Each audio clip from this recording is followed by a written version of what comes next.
Boa tarde a todos que vão estar nos acompanhando aqui no IGR Georgetown. Este é um encontro muito importante, então sejam bem-vindos. Sou a professora Diane Blenman, mas os brasileiros me chamam de Diane, do IGR Georgetown, Instituto Guimarães Rosa. E eu estou aqui como uma pessoa muito especial que vai fazer uma apresentação sobre o tema Guimarães Rosa e a diplomacia. Na verdade, eu acho este assunto, né, este tema, muito pertinente ao nosso público, pois depois da mudança do nome da nossa instituição, do antigo Centro Cultural Brasil-Guiana, levantou muito a curiosidade, né, sobre quem foi o Guimarães Rosa, naturalmente, né? Então, eu gostaria no fundo do meu coração, agradecer a nossa apresentadora, doutora Lívia Baião, para ter aceitado o nosso convite. Então, sejam bem-vindos e obrigada. Li que ela é doutora e mestre em literatura pela Pontifícia Universidade Católica do Rio de Janeiro. Também ela publicou vários artigos em revistas acadêmicas sobre João Guimarães Rosa, entre eles O Sertão de Bialeza, capítulo do livro João Guimarães Rosa, e Walter Benjamin Relampeja em Guimarães Rosa. Tem muita bagagem aqui para compartilhar com a gente. Além disso, sua dissertação, a trama e a urdidura em Grande Sertão Veredas e tese do desejo de escrever a escritura, o percurso de João Guimarães Rosa, tiveram como objeto de estudo a vida e a obra de Guimarães Rosa. Muita coisa para compartilhar com a gente. Eu sei que os nossos alunos vão curtir bastante, né? Agora, eu não vou falar mais. Acho que estou falando para caramba. Então, eu vou passar a palavra para a nossa apresentadora, Lívia Baião. Doutora Lívia Baião.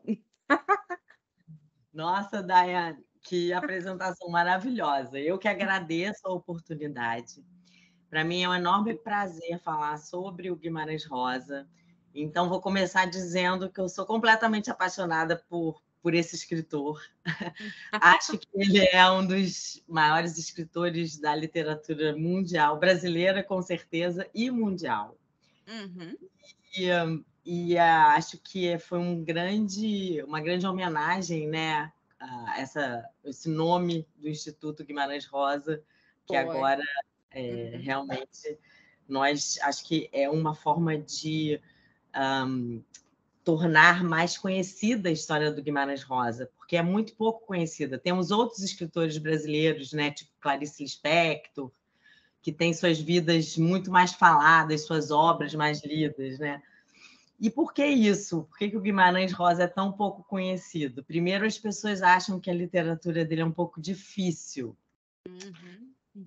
E, segundo, a família dele não dá muito acesso à documentação dele. Então, tem várias restrições de acesso ao acervo, também restrições à publicação de obras. É uma pena, mas, enfim, acho que está mudando agora. Espero que melhore. Espero que sim, também. Então, vou contar rapidamente assim, da minha trajetória com Rosa para entrar no tema da da nossa aula, palestra, não sei como chamar, conversa. Encontro. Eu trabalhei muitos anos em empresas, e aí, quando eu fiz 50 anos, eu larguei tudo e fui estudar a coisa que eu mais amava na vida. Quando eu li Grande Sertão Veredas, eu fiquei muito apaixonada por esse livro.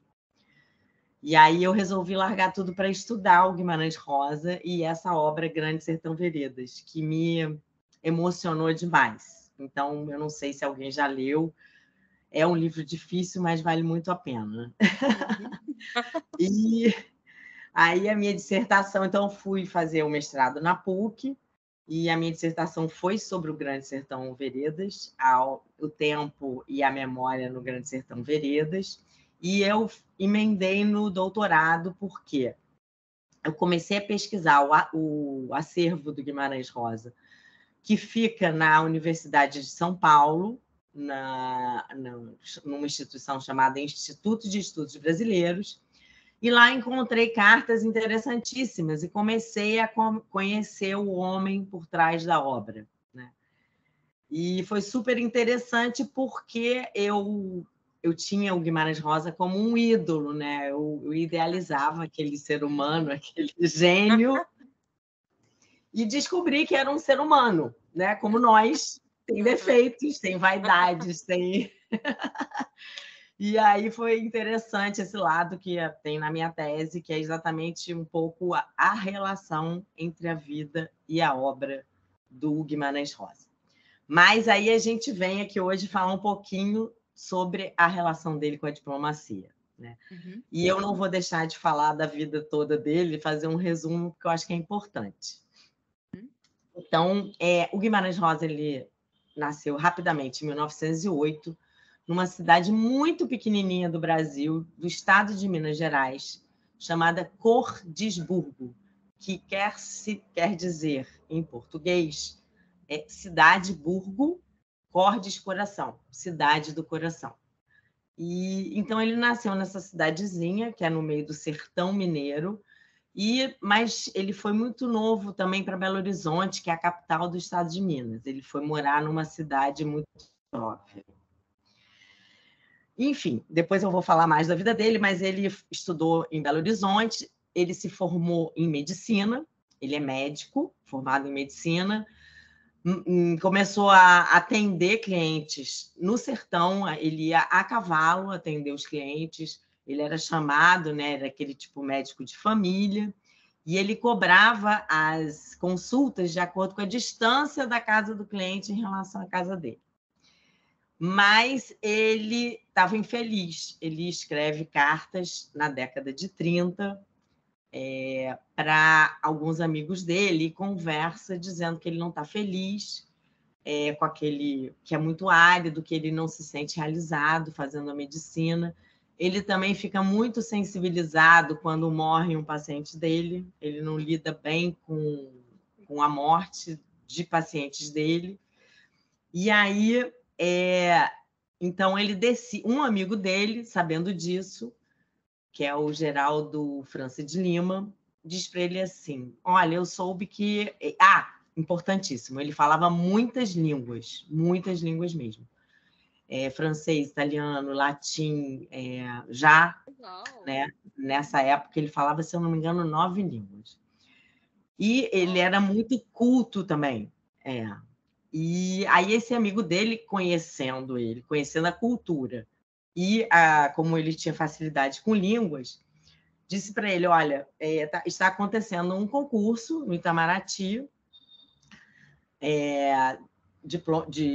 para... Lívia, Oi? Desculpe interromper, mas você queria compartilhar a sua tela antes de falar tudo isso? Ou... boa ideia, bem lembrado. Eu esqueci, me animei aqui, me esqueci.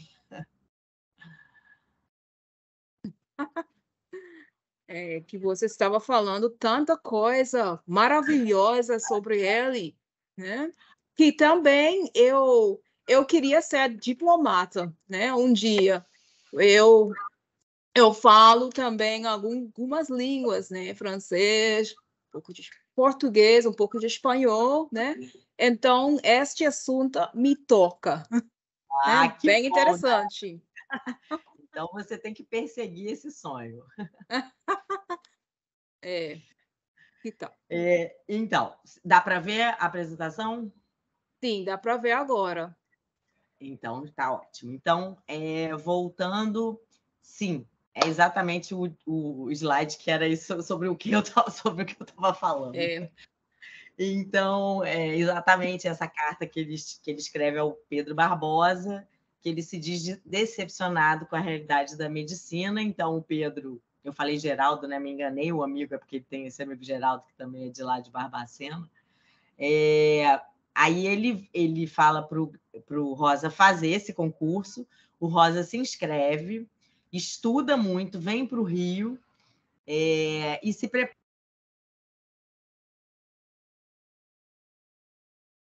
E tira segundo lugar. Mas uma coisa curiosa é que eu até vou ler aqui uma partezinha, que ele era uma figura engraçada. Essa parte que eu vou ler está no livro que um tio dele, chamado Vicente Guimarães Rosa, escreveu. Era um tio dele, mas ele tinha a mesma idade, tinha 2 anos só de diferença para o Guimarães Rosa. E esse Vicente, ele era escritor já experiente, ele escrevia livros para criança. Então, eles trocavam muitas informações sobre literatura. E aí, esse tio dele escreveu um livro sobre a infância dele. E aí eu vou ler aqui, então, na parte final, no meio do exame, na parte final da sala, cadeiras para os assistentes. Os exames começavam na ponta esquerda em relação ao examinado. A hora e a vez de Joãozito chegou. Primeira matéria, francês. Primeira pergunta. O que o senhor conhece da literatura clássica francesa? Resposta. Toda. Aí o examinador, admirado de audácia tamanha, sorriu e quis saber. Desde quando o senhor lê francês? Ele diz, os clássicos comecei a ler aos 9 anos. Foi a informação. Perguntou-lhe, então, o examinador sobre determinado autor, pedindo-lhe citar seu principal livro e o que este continha de mais importante e famoso. O examinando, o Guimarães Rosa, né, sem titubear, foi completo na resposta. Excedeu, reproduziu de cor a página mais bonita do livro, aquela que o celebrizara. E aí, enfim, aí vai contando mais histórias mas só para eu ter uma ideia de como é que foi. Ele acabou, então, tirando segundo lugar no concurso. Todo mundo foi parabenizá-lo, depois ele passou de uma forma, assim, todo mundo ficou impressionadíssimo. Alô?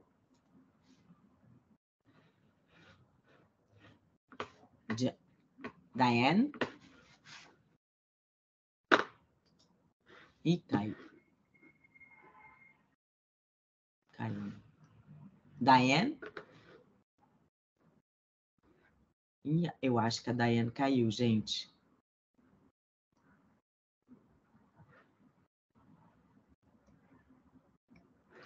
Não sei se eu consigo parar a gravação.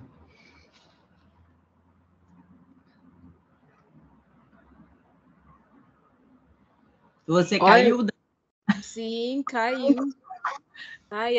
Então, você estava falando, eu acho que foi a primeira etapa, né? Você estava lendo um trecho do texto dele. Tá.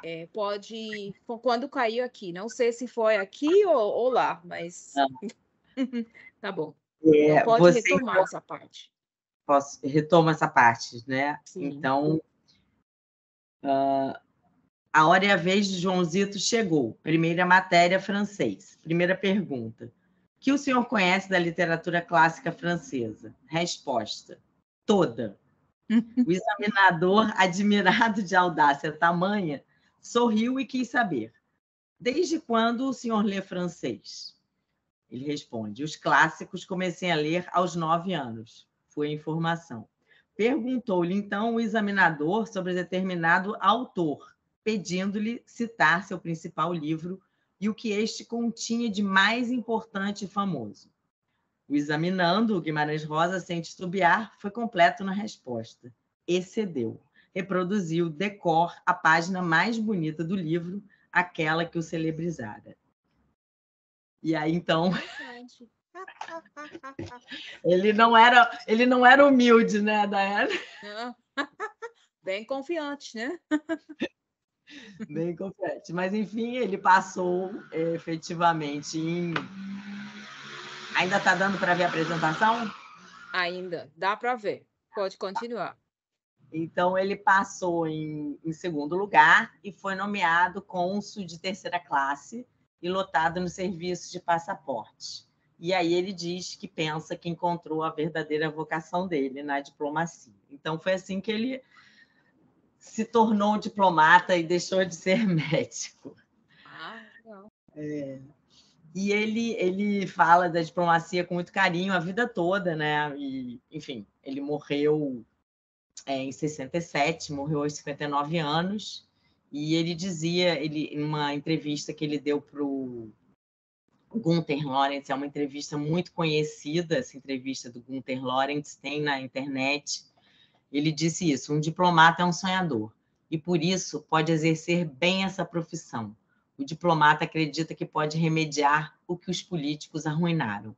E também, por isso mesmo, gosto muito de ser diplomata. Mas eu jamais poderia ser político com toda essa charlatanice da realidade. O curioso, no caso, é que os políticos estão sempre falando de lógica, razão, realidade e outras coisas do gênero. E, ao mesmo tempo, vão praticando atos mais irracionais que se possam imaginar. Talvez eu seja um político, mas desses que só jogam xadrez quando podem fazê-lo a favor do homem. Ao contrário dos legítimos políticos, acredito no homem e lhe desejo um futuro. Sou escritor e penso em eternidade. O político pensa apenas em minutos. Então, era assim, um pouco... Ele fazia essa diferenciação entre político bem grande, né? Ele não pensava muito bem dos políticos, mas, enfim, ele se encontrou na diplomacia. Aqui são algumas fotos do Rosa, assim, nas viagens dele, né? E eu não lembro exatamente onde é essa foto, se era... Não sei exatamente aqui, eu esqueci de ver, eu não botei aqui, esqueci, né? Essa outra foi numa... na da esquerda, que eu não sei. O outro é do sertão, com certeza, uma das viagens que a gente vai falar aqui. Então, assim, ele era um homem super internacional. Essa mulher que está aqui com ele à esquerda é a Aracy, a segunda mulher dele. E, bom, agora eu vou falar um pouquinho, depois eu vou falar mais da vida dele. Mas focando na diplomacia, né? Tem esses dois primeiros pontos foram os maiores, eu diria, os maiores destaques da vida do Rosa enquanto diplomata. Primeiro, eu não sei se você já conhecia essa história, se alguém já conhecia, mas o Rosa ele estava no consulado de Hamburgo entre 1938 e 1942, exatamente quando começou a Segunda Guerra Mundial, né? E a Alemanha, enfim, desde 1933, Hitler já estava no poder, né?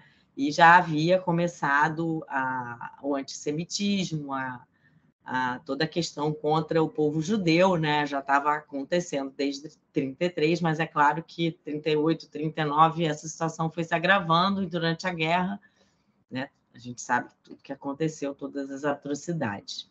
E o Rosa, junto com a esposa dele, Aracy, ele era cônsul adjunto, e a Aracy era secretária justamente na parte de vistos.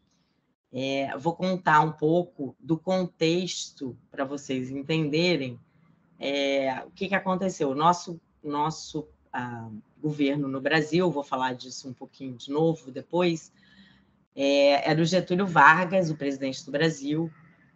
O Getúlio Vargas, ele governa entre 1930 e 1945, ou seja, 15 anos. Durante os primeiros 8 anos,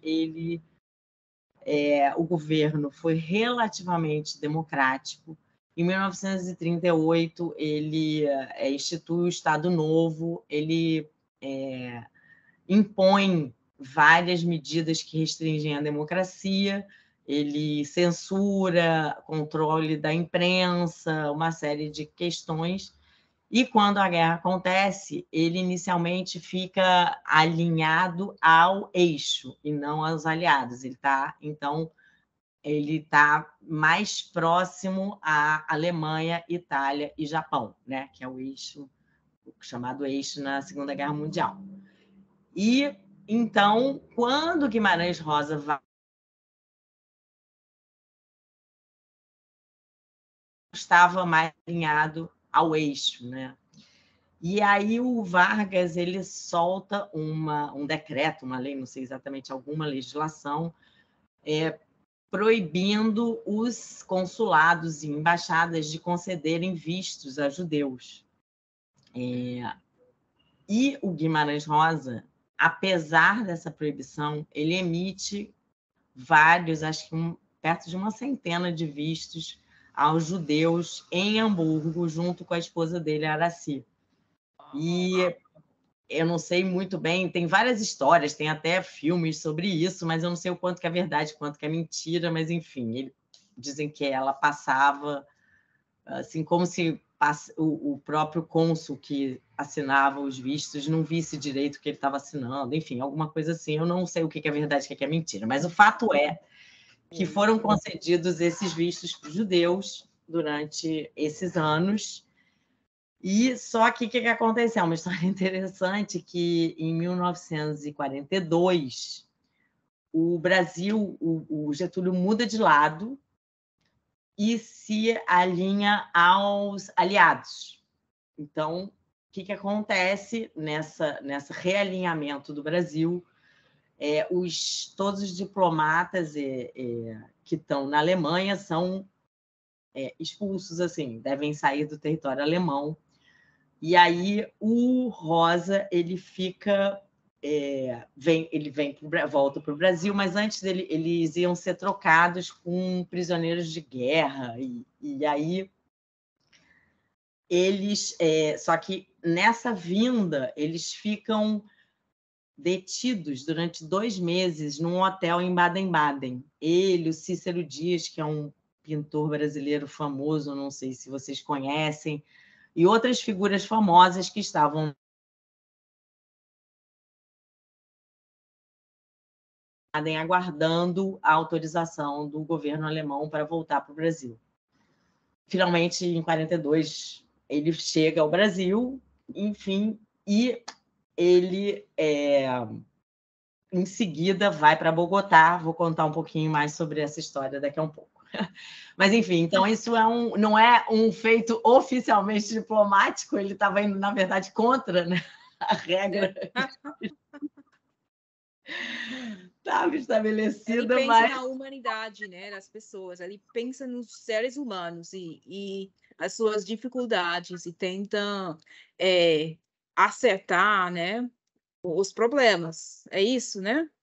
Exatamente. E ele, durante esse período, vou passar aqui, aí eu tenho até uma página que ele escreve sobre os judeus, bem interessante. Esse aqui é o Diário de Hamburgo.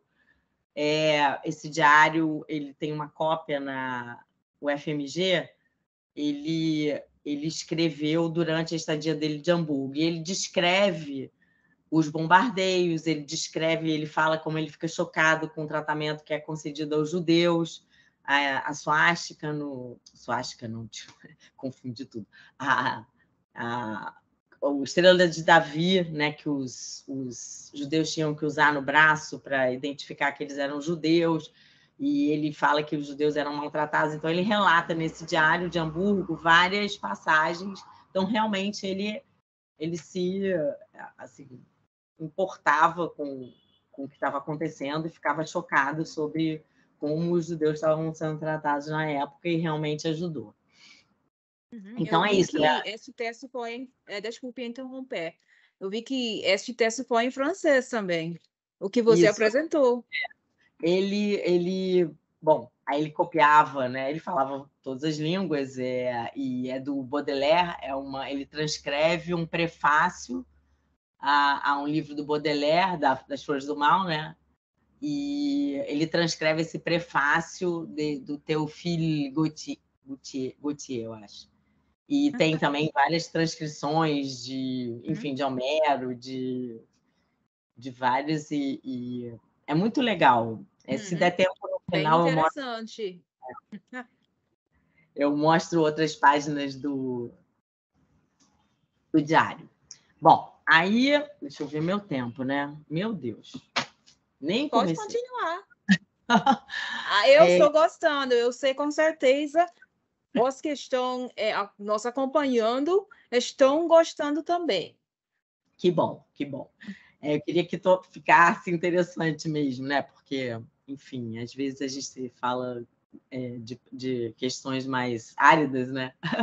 Mas, enfim, aí teve esse outro processo que ele se envolveu diretamente, esse sim, oficial, que foi o processo de demarcação de fronteiras com o Paraguai. Isso aconteceu em 1966. O Paraguai questionou a demarcação de fronteiras que tinha acontecido no final do século XIX, em 1874, se eu não me engano. E o Paraguai questiona as fronteiras, fala que aquelas fronteiras não foram demarcadas de forma justa, enfim, tem toda uma questão diplomática, né? E o Rosa mergulha na defesa da manutenção das fronteiras que foram demarcadas no final do século XIX.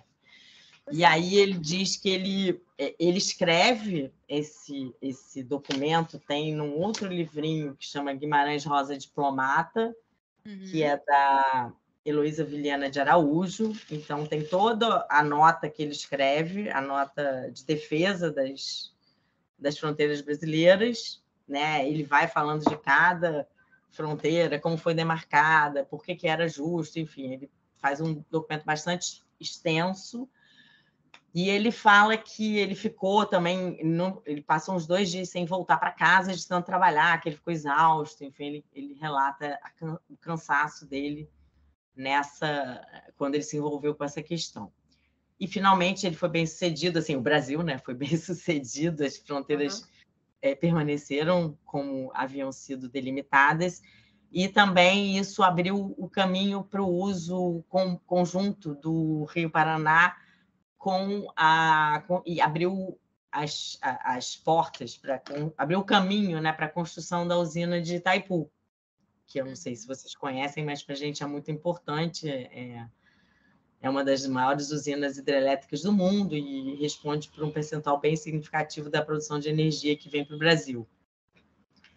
Então, ele participou. Fora esses 2 primeiros pontos, os outros que eu coloquei aqui, na verdade, são pontos bem, assim, nada significativos, mas, assim, que ele gostou de fazer e que ele comentou e que tem registros. Ele ajudava a fazer as provas do Instituto Rio Branco, ele também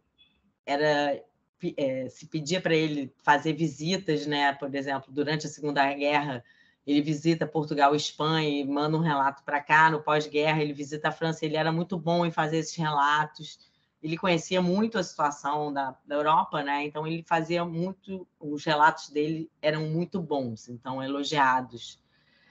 E o que eu ia comentar aqui, uma coisa importante da gente pensar, é que durante o governo Vargas era uma política comum, né, colocar escritores, críticos literários, assim como funcionários públicos, era uma forma de amenizar críticas, né, que eventualmente esses escritores fariam ao regime que na época do Vargas era mais para uma ditadura.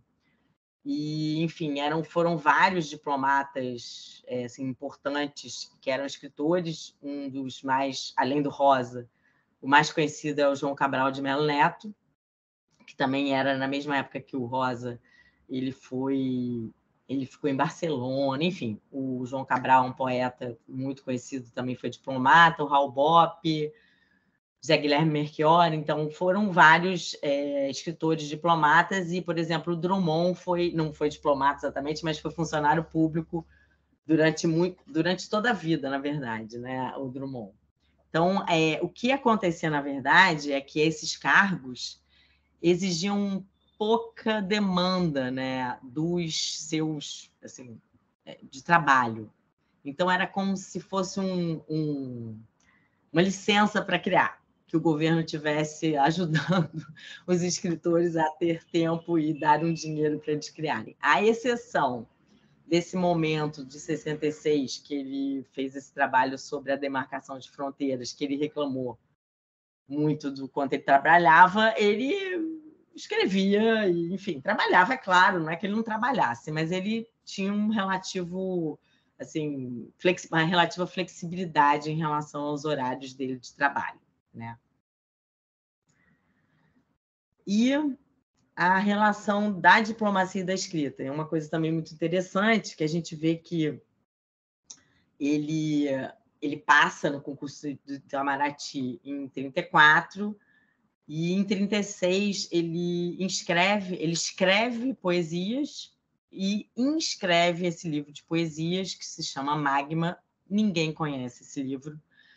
Ele ganha um prêmio meu Deus, espera aí, da Academia Brasileira de Letras, um prêmio de poesia da Academia Brasileira de Letras em 1936. E a comissão julgadora achou o livro tão bom que não deu um segundo lugar. Falou que ele estava tão acima dos outros que ele não... aquele ano, excepcionalmente, não haveria um segundo lugar.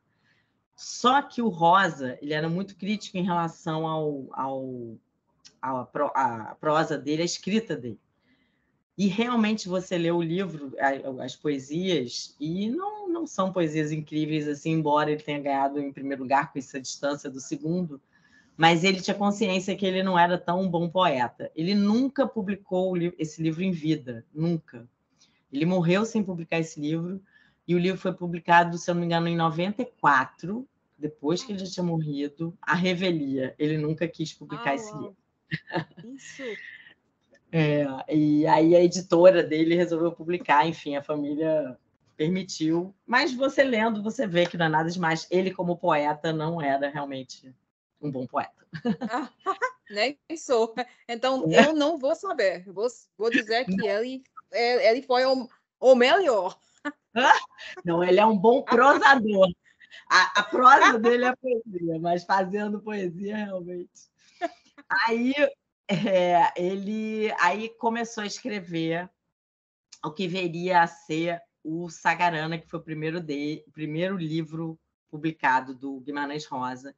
Mas, no começo, o nome era Sezão. Ele começou a escrever em 37 e inscreveu esse livro num prêmio, num concurso da livraria editora José Olímpio, e ganhou em segundo lugar também. Aliás, também não. Ele ganhou em segundo lugar, não ganhou em primeiro lugar. Ele perdeu, inclusive com um voto contrário de outro escritor famoso, que foi o Graciliano Ramos, que foi contra o primeiro lugar. Quem ganhou o primeiro lugar foi um outro escritor que não é nada famoso hoje, que se chama Luiz Jardim, que por acaso fez a capa de um livro do Rosa. Mas, enfim, ele ficou chateado. O Graciliano... importante dizer que nessa época ninguém sabia que era ele o autor, porque ele escreveu com um codinome Viator, que é viajante, exatamente porque ele tinha começado a viajar pelo mundo, né? E aí ele colocou como um pseudônimo, né, de Viator. Então, o segundo lugar, todo mundo queria saber quem era, mas ninguém sabia, e só vieram a descobrir quem era esse ser humano em 1946. Aí eu vou contar a história depois, se der tempo. Mas vou ter que correr aqui, senão não vai dar tempo de nada. E aí, em 38, eu já falei isso, ele foi para a Alemanha.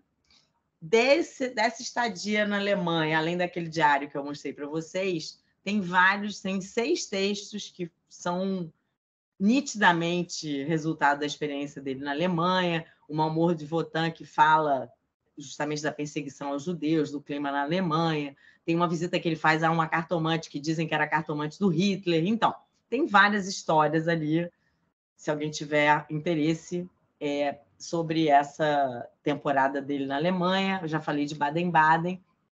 Aí, como eu disse, em 42 ele chega, ele é enviado para Bogotá, ele fica desesperado em Bogotá, ele não se dá mal com a altitude, ele passa mal direto, e ele escreve um conto chamado Páramo, que é exatamente um homem que chega lá e passa mal com sorocho. E aí ele pede, implora, tem cartas dele implorando, pelo amor de Deus, vou voltar para o Rio. Finalmente ele consegue, em 44 ele volta para o Rio, fica aqui até 46.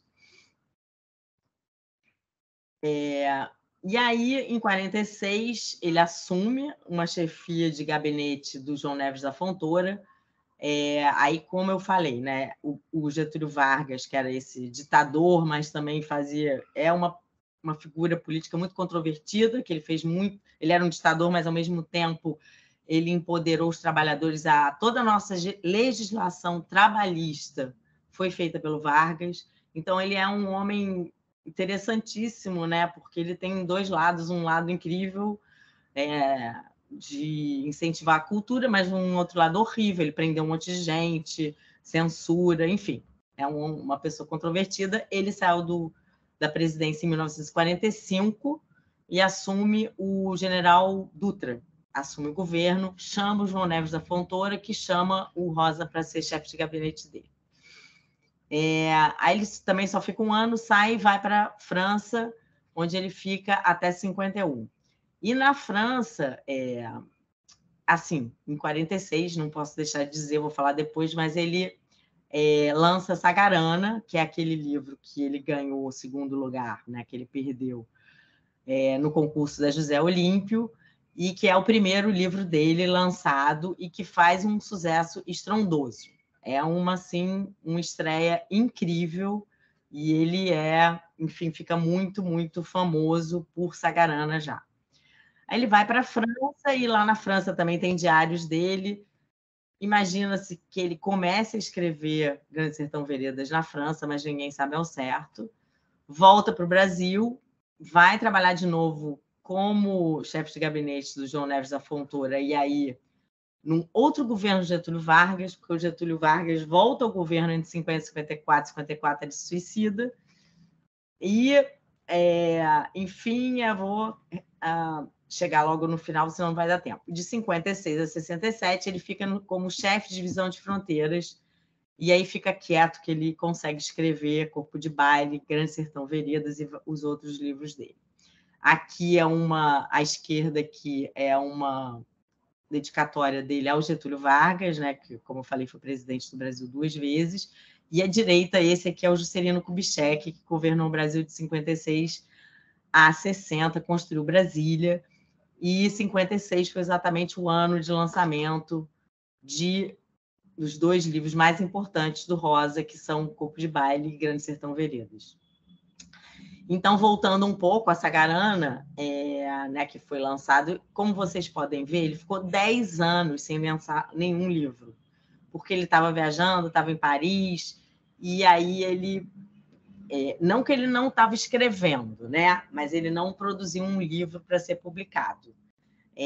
A gente, pelas cartas e tudo, a gente acha que ele começa em Paris a escrever o Grande Sertão. Na verdade, ele diz que Grande Sertão, ele começou a escrever um livro de novelas, que é Corpo de Baile, e que essa novela, Grande Sertão, era uma novela de Corpo de Baile, só que ela foi tomando corpo, foi ganhando um tamanho grande e virou um livro. Então, em janeiro de 1956, ele lança Corpo de Baile, e em julho, se eu não me engano, junho ou julho, não sei exatamente agora, esqueci, ele lança Grande Sertão Veredas. Então, o Corpo de Baile tem mais de 800 páginas, Grande Sertão tem, acho que umas 600 páginas, então quase 1.400 páginas ele lançou no mesmo ano. Ele diz que ele ficou extenuado com essas escritas do que ele chama de cetáceos. Ele fala, Grande Sertão teve uma recepção muito controvertida, teve gente que detestou e teve gente que amou.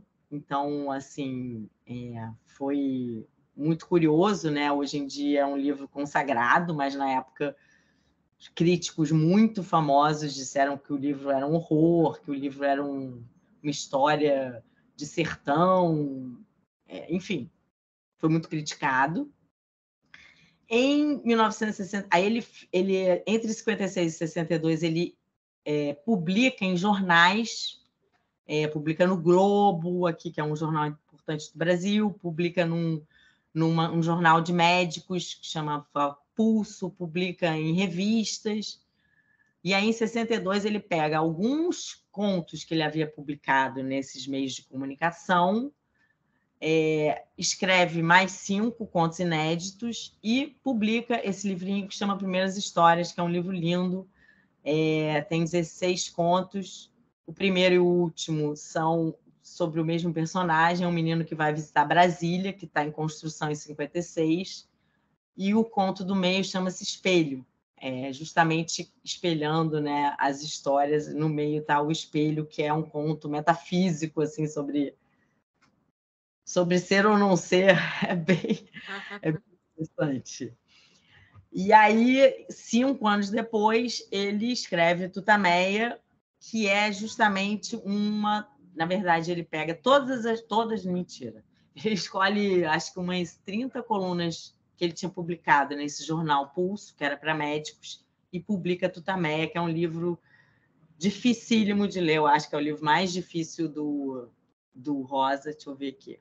Aqui a gente tem, então, a capa do Grande Sertão da primeira edição, a capa do Corpo de Baile. Aqui à esquerda, o pai dele chamava Flor Duardo, conhecido com o apelido Seu Fulô. O Seu Fulô escrevia todas as histórias, muitas histórias do sertão, e mandava para o Rosa. E o Rosa transcrevia, como vocês podem ver aqui, as histórias que ele achava mais interessante, ele transcrevia e aproveitava essas histórias nos livros dele. E ele também, aqui do lado direito, eu acho interessante para ver como que ele lida com a obra, né? Ele tinha tanto cuidado com a obra dele, quando ele mandava ele era assim, meio que o seu próprio editor, no sentido de revisar o texto e dizer como ele queria. Então, aqui à direita, vocês podem ver que isso é a primeira página do livro. Quando você abre Tutameia, ele queria que tivesse essa página desse jeito. Ele não só mandava o texto, ele dizia como queria a orelha, que dizia como queria a capa, que dizia como queria o índice, ele mandava em tudo. Então, tipo perfeccionista? Totalmente perfeccionista. Então, Daiane, assim, é por causa do tempo, eu podia ficar falando aqui mais 3 horas, mas aí... Obrigada. Em nome do IGR Georgetown, eu gostaria de novo de agradecer a senhora, né, pela excelente apresentação, né? Eu gostei realmente porque o conteúdo foi fácil a seguir, e com as historinhas, né, que às vezes a gente lê, a gente não encontra histórias assim, né? Então, eu acho que a sua apresentação foi ótima. Eu gostei, né? E sei que as pessoas que estão acompanhando a gente, eles vão gostar também. Então, de novo, obrigada. E eu sei que você é uma pessoa muito ocupada, mas eu quero dizer para o público que vocês podem deixar comentários, né? E a gente vai tentar responder a essas perguntas quanto rápido que possível, né? Espero que vocês tenham gostado e obrigada pela sua atenção e seu tempo. Muito obrigada também pela oportunidade. Eu estou à disposição. Eu amo muito esse assunto, então o que tiver de pergunta eu vou responder. Pode mandar as perguntas que eu vou responder com certeza. E obrigada pela atenção de todos. Se quiserem me mandar e-mail, eu vou passar meu e-mail, posso dizer, né? Sim. É livia.baião, BAIAO,